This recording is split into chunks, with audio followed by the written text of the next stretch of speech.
What's up, Fortniters? I'm under federal investigation for owning upwards of 40 illegally purchased automatic rifles, and welcome to my channel where I talk about all things Joe Rogan. I think most people would say that FNaF 1 is a good contender for the best game in the series, and I'd have to agree, but most of the time my experience with trying to play through FNaF 1 is that I open it up, play the first couple nights or so, and I get bored. So that made me ask the question, is FNaF 1 bad? Seriously, even though the game is so well received, I almost always have a bad experience with it, and that made me ask the question of why its perception and my personal experience with the game seemed so different, and I wondered if maybe it was just nostalgia for the old games. I don't see people replay it much in recent years, but the overall perception of the game seems to have stayed pretty much as positive as it was when the game released. At least outside of the crowd of people that used to like the game, so now everyone who likes it now is cringe and bad.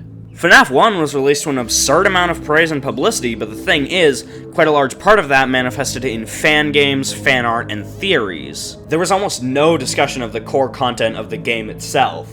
Obviously, Let's Plays were huge, but in reality, most of them weren't exactly discussing the game mechanics and critiquing it so much as they were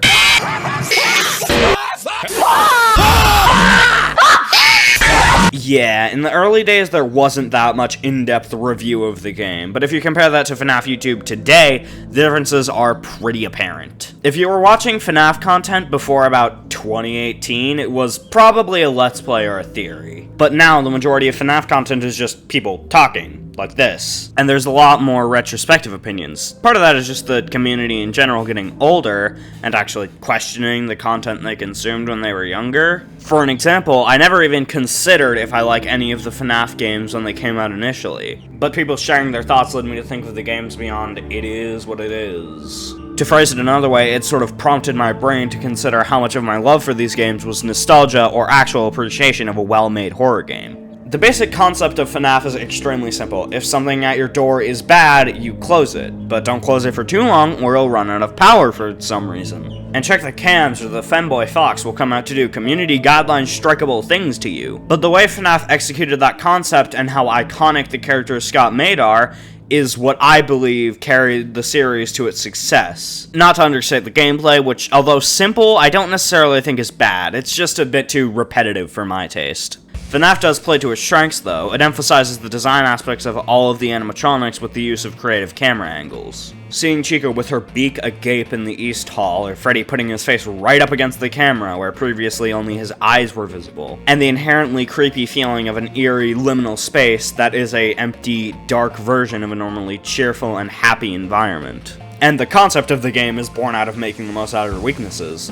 Scott was told his characters looked like haunted animatronics, so he leaned into it and accidentally made the most famous horror game of all time. Scott's work ethic with making games, I believe, is also part of why FNaF stayed relevant. FNaF 1 and 2 were only 3 months apart. By the time FNaF 1's hype had started to really die down, he had already announced FNaF 2, and he released the game only 19 days later. And FNaF 2 was what truly established Scott as a great game developer, in my opinion. And I personally believe fan content, especially fan games, are one of the biggest reasons why FNaF managed to keep its relevancy for so many years. Fans had new content to latch onto, or new theories to think of all of the time, as opposed to most games, which have far smaller amounts of fan-made content, so they're only really relevant if there's a new sequel, and usually they don't stick like FNaF did anyway. To get back to FNaF 1 specifically, I feel like even though, as I said, most people in the fan game now were kids when they found the game, FNaF is a game that came out at a time when horror games, especially indie horror games,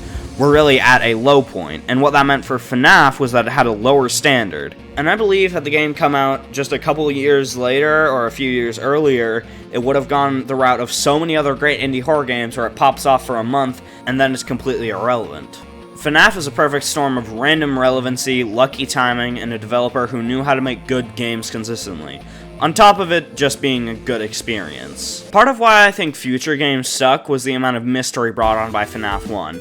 People had wondered if maybe FNaF 2 would explain more about the Bite of 87? People had discovered the missing children news articles and the mystery of Golden Freddy. It never really gave an answer to any of these questions, but what it did do was it gave people just enough to theorize about that when FNaF 3 rolled around, people stayed invested to see if anything more would be explained, and then they would keep theorizing for FNaF 4, and you know what happens. But by that point, it was pretty clear that FNaF had made its mark, and people were waiting for an ending to the series. And they got a good one with Pizza Sim, and then they fucking brought back William Afton! But it was clear at that point that it wouldn't really be irrelevant anytime soon. I don't think FNaF 1 is bad by any means. It's definitely flawed, but one of the reasons it popped off so hard was a mix of it being a good game at its core and the specific circumstances of the time. I think the reason I doubted it was replays. Replayability in games is always an interesting factor, and for FNaF, I believe they do it well. But for me, the relative slowness of the first few nights was not an enjoyable experience. For a new player, they probably would have just gotten the layout of the building and the muscle memories down by the time the game starts getting more challenging. Any game is probably going to be worse on replay because you know how everything works, but FNaF was just affected especially hard by this in my experience. Do you guys want to die? Yeah, me too. If you're of legal drinking age, rewatch this video and take a shot of vodka every time I say FNaF. Don't actually, you'll probably die. I briefly touched on FNaF's YouTube presence in this video, and I want to expand on that more. FNaF YouTube, especially over the past few years, has drastically changed. But that begs the question, what's next? Is FNaF YouTube as a whole going to fizzle out? Are all of the videos going to be about fan games because everyone has ran out of video essay material from the main 9 fucking games in the series?